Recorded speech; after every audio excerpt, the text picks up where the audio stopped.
میری چھوٹی نند ہر وقت میرے گھر آ کر میری ہر چیز میں نقص نکالتی تھی، کبھی کھانے پر بات، کبھی بچوں پر بات، کبھی میرے شوہر کے کان بھرتی رہتی تھی۔ میں خاموش رہتی رہی، مگر جس دن اس نے میری الماری سے ایک لفافہ چرا کر پورے خاندان کے سامنے کھولا، اس دن سب کے چہرے بدل گئے، کیونکہ اس لفافے میں وہ راز تھا جس نے گھر کا اصل چہرہ سامنے لا دیا۔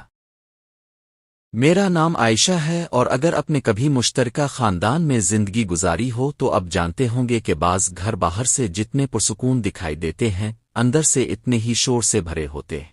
ہمارے گھر کا بھی کچھ ایسا ہی حال تھا، باہر سے سب ہمیں مثالی خاندان سمجھتے تھے، مگر اندر ہر روز کوئی نہ کوئی نئی کہانی جنم لیتی تھی۔ میری شادی فہد سے ہوئی تھی، وہ نرم مزاج اور محنتی انسان تھا، ایک پرائیویٹ کمپنی میں ملازم تھا، تنخواہ زیادہ نہیں تھی مگر نیت صاف تھی۔ ہم نے کرائے کے ایک سادہ سے گھر میں زندگی شروع کی، 2 بچے ہوئے اور آہستہ آہستہ گھر سنبھلنے لگا۔ میں سلائی بھی کر لیتی تھی تاکہ کچھ ہاتھ بچ جائے۔ مسئلہ صرف ایک تھا اور وہ تھی میری نند ندا شادی شدہ تھی، مگر اپنے سسرال سے زیادہ وقت ہمارے گھر گزارتی تھی۔ کبھی کہتی ساس سے لڑائی ہو گئی، کبھی کہتی دل نہیں لگتا، کبھی کہتی بچوں کو تمہارے پاس چھوڑنا ہے۔ شروع میں نے اسے بہن سمجھ کر خوش دلی سے رکھا، مگر جلد ہی مجھے اندازہ ہو گیا کہ اس کا آنا صرف ملنے کے لیے نہیں ہوتا تھا۔ وہ آتے ہی گھر کا جائزہ لیتی، آج سالن میں نمک کم کیوں ہے، بچے اتنے شور کیوں کرتے ہیں، فہد اتنا تھکا ہوا کیوں لگ رہا ہے، تم نے پردے کب دھوئے تھے، تمہارے کپڑے اتنے سادہ کیوں ہیں۔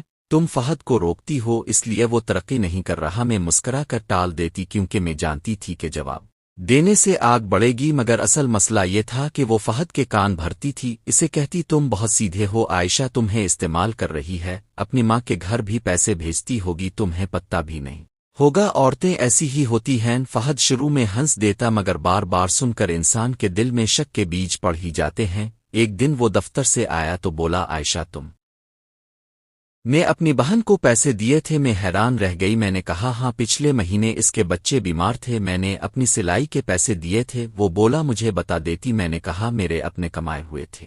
وہ خاموش ہو گیا، مگر میں سمجھ گئی تھی کہ تیر کہاں سے آیا ہے۔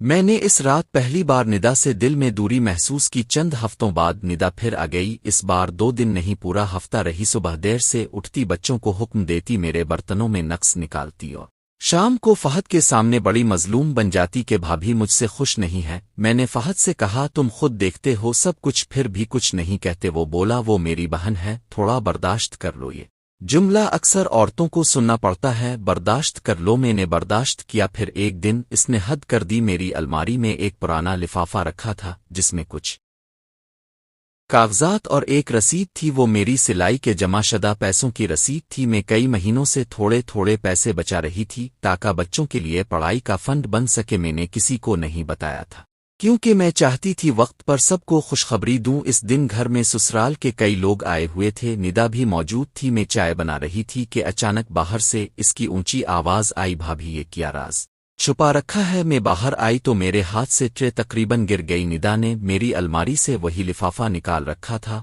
اور سب کے سامنے لہرا رہی تھی۔ وہ بولی میں نے کہا تھا نہ، یہ ہم سب سے چھپ کر پیسے جمع کرتی ہے، نہ جانے کہاں خرچ کرنے تھے۔ سب کی نظریں مجھ پر تھیں، فہد بھی خاموش کھڑا تھا۔ ندا نے لفافہ کھولا اور اندر کے کاغذات سب کے سامنے نکال دیے۔ اگلے ہی لمحے سب کے چہرے بدل گئے، کیونکہ وہ کسی خفیہ خرچ کے کاغذات نہیں تھے، وہ بچوں کے اسکول داخلے کی فیس اور فہد کے نام ایک چھوٹی سی پلاٹ بکنگ کی رسید تھی جو میں نے اس کے لیے سرپرائز کے طور پر جمع کی تھی۔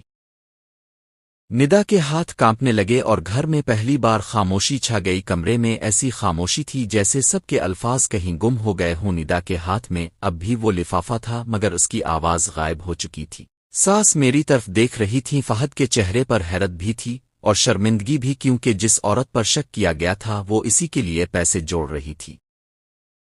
میں نے آہستہ سے لفافہ اس کے ہاتھ سے لیا اور میز پر رکھ دیا۔ میں چاہتی تو اسی وقت بہت کچھ کہہ سکتی تھی، مگر بعض لمحوں میں خاموشی سب سے بڑا جواب ہوتی ہے۔ ساس نے کاغذات دوبارہ دیکھے اور بولے یہ سب تم نے اکیلے کیا؟ میں نے کہا جی، تھوڑا تھوڑا سلائی سے بچا کر جمع کرتی رہی، سوچا بچوں کے داخلے اور ایک چھوٹے پلاٹ کی بکنگ ہو جائے تو سب کو ایک ساتھ بتاؤں گی۔ فہد نے میری طرف دیکھا، مگر میں نے نظریں جھکا لیں، کیونکہ دل میں درد تھا، خوشی نہیں۔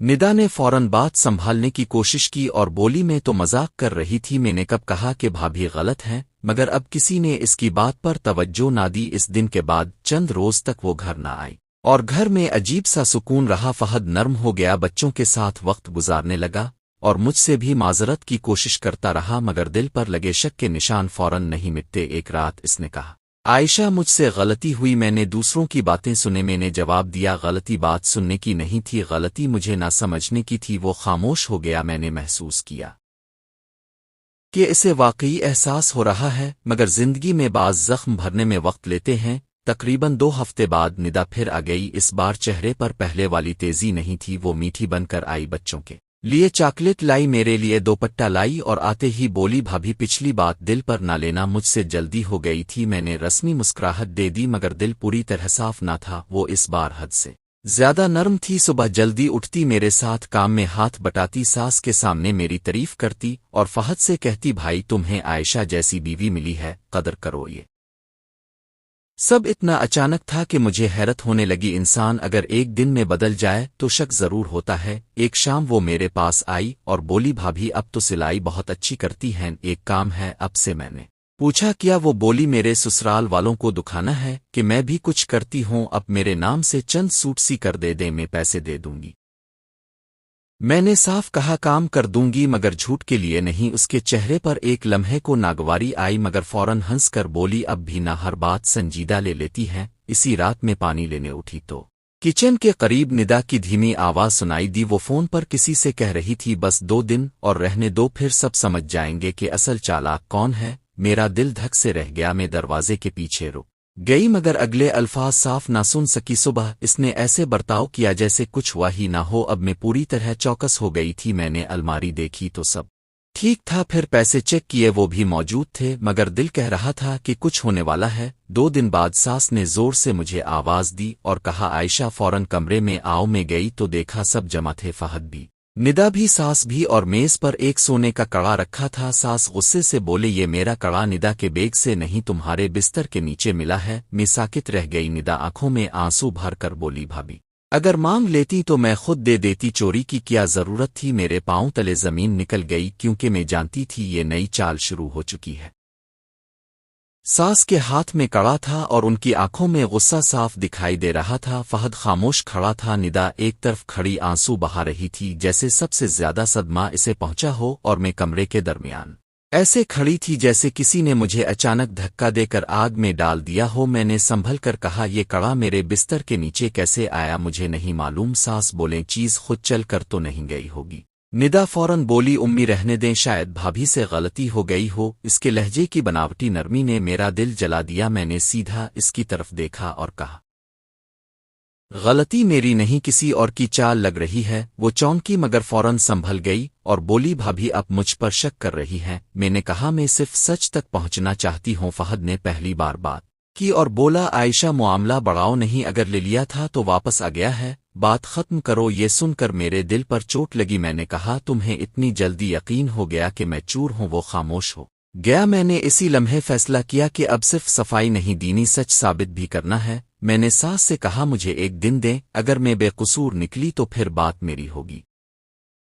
सास ने गुस्से में कहा, अच्छा एक दिन है तुम्हारे पास। मैं अपने कमरे में आ गई। दिल दुख से भरा था, मगर दिमाग पहले से ज्यादा साफ था। मुझे यकीन था ये काम निदा का है, मगर बगैर सबूत कुछ ना होता। मैंने पूरा कमरा देखा, बिस्तर उठाया, अलमारी देखी, दराजें चेक की, फिर अचानक मेरी नजर कमरे के कोने में रखी बच्चों की पुरानी खिलौना गाड़ी पर गई। इसमें एक छोटा सा कैमरा लगा था जो फहद ने कुछ माह पहले बच्चों के लिए खरीदा था कि मोबाइल से जोड़कर वीडियो बन जाती है। मेरे जहन में बिजली सी को नदी। पिछले 2 दिन बच्चे इसी गाड़ी से खेलते खेलते मेरे कमरे में भी चिल्लाते रहे थे। मैंने फौरन गाड़ी उठाई और मोबाइल से जोड़ी। इसमें कई छोटी छोटी वीडियोस महफूज थीं, ज्यादातर बच्चों की हंसी मजाक, मगर एक वीडियो देखकर मेरी सांस रुक गई। वीडियो में मेरा कमरा नजर आ रहा था, शायद गाड़ी बिस्तर के नीचे जाकर रुक गई थी। मंजर नीचे से था, मगर काफी साफ था। चंद लम्हों बाद दरवाजा खुला और अंदर निदा दाखिल हुई। वो इधर उधर देख रही थी, फिर इसने अपने दोपट्टे में से कुछ निकाला और झक कर मेरे बिस्तर के नीचे रख दिया। वही कड़ा था। मेरी आंखों में आंसू आ गए, मगर इस बार कमजोरी के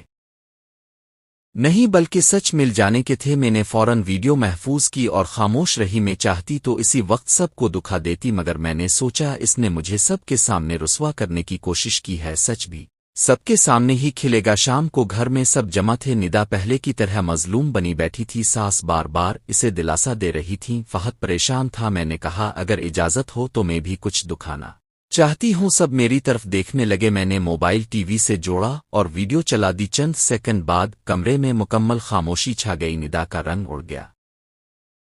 वीडियो में साफ दुख रहा था कि वो मेरे कमरे में आई और कड़ा बिस्तर के नीचे रख कर चली गई। सास के हाथ कांपने लगे। फहद ने हैरत से निदा को देखा और बोला ये किया है? निदा हकला गई। वो बोली मैं तो मजाक कर रही थी। मैंने सख्त लहजे में कहा चोरी का इल्जाम मजाक नहीं होता, इज्जत पर वार होता है।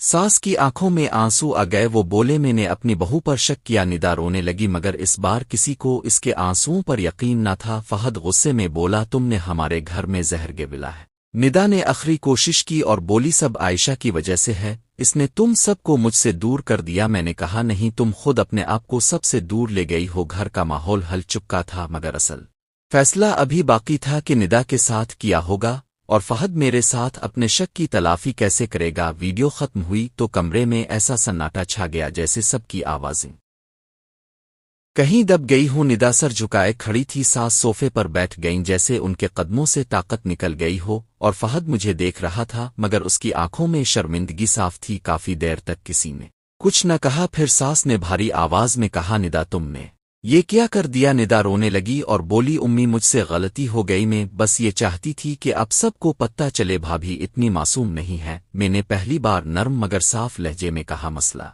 ये नहीं कि तुम मुझे बुरा दुखाना चाहती थी, मसला ये है कि तुम अपने ही घर को तोड़ रही थी। फहद ने गुस्से से कहा तुमने मेरी बीवी पर चोरी का इल्जाम लगाया और मुझे इसके सामने शर्मिंदा किया। निदा ने कहा भाई आपको तो हमेशा भाभी ही नजर आती हैं। फहद ने तल्खी से जवाब दिया नहीं, आज पहली बार मुझे हकीकत नजर आई है। ये जुमला सुनकर निदा खामोश हो गई।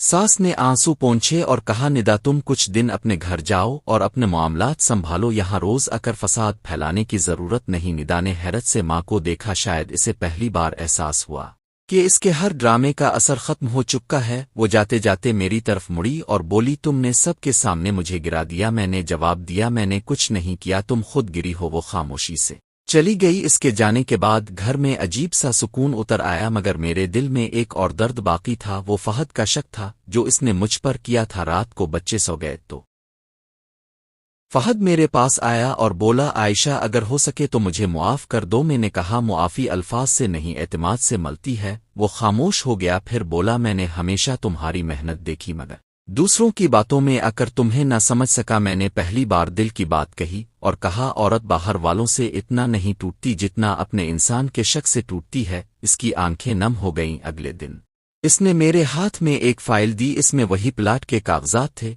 जिनकी बुकिंग मैंने अपने पैसों से करवाई थी। इसने कहा ये अब सिर्फ मेरे नाम नहीं हमारे नाम होंगे और आइंदा हर फैसला साथ होगा। मैंने कुछ न कहा मगर दिल का बोझ थोड़ा हल्का हुआ। वक्त गुजरने लगा। निदा का आना जाना बहुत कम हो गया। वो अपने घर पर तवज्जो देने लगी। सुना के ससुराल में भी इसकी आदतों की वजह से मसाइल थे। शायद इस वाक़ये ने इसे भी कुछ सिखा दिया था। सास का रवैया भी बदल गया। अब वो छोटी छोटी बातों पर मुझे नहीं टोकती बल्कि अक्सर कहती बहू घर सब्र और समझदारी से चलता है, शोर से नहीं। मेरा सिलाई का काम बढ़ने लगा। मैंने घर के एक कमरे में छोटा सा सिटिंग कॉर्नर बना लिया। मोहल्ले की औरतें आने लगें, कुछ सिलाई के लिए, कुछ मशवरे के लिए, कुछ सिर्फ दिल हल्का करने के लिए। फहद शाम को बच्चों के साथ खेलता और कई बार खुद चाय बना कर ले आता। बच्चे भी पहले से ज्यादा खुश रहने लगे क्योंकि घर का माहौल बदल गया था। एक शाम हम सब छत पर बैठे थे। हल्की हुआ चल रही थी। बच्चे हंस रहे थे। फहद ने आहिस्ता से कहा आयशा घर की असल दौलत क्या होती है पता है? मैंने कहा किया। वो बोला वो औरत जो टूट कर भी घर जोड़ दे। मैं मुस्कुरा दी मगर दिल में सोचा औरत घर जोड़ती जरूर है मगर इसे कमजोर समझना सबसे बड़ी गलती है। आज जब मैं ये सब याद करती हूँ तो एक बात समझ आती है कि हर घर में मसाइल होते हैं मगर असल खतरा बाहर का दुश्मन नहीं होता, वो शख्स होता है जो अपनों के दिल में शक डाल दे। अगर वक्त पर सच सामने आ जाए तो घर बच जाता है, वरना खामोशी से बखर जाता है। اور میں نے یہ بھی سیکھا کہ عزت اگر ایک بار بچانے کے لیے کھڑی ہو جائے تو پھر کوئی الزام اسے جھکا نہیں سکتا۔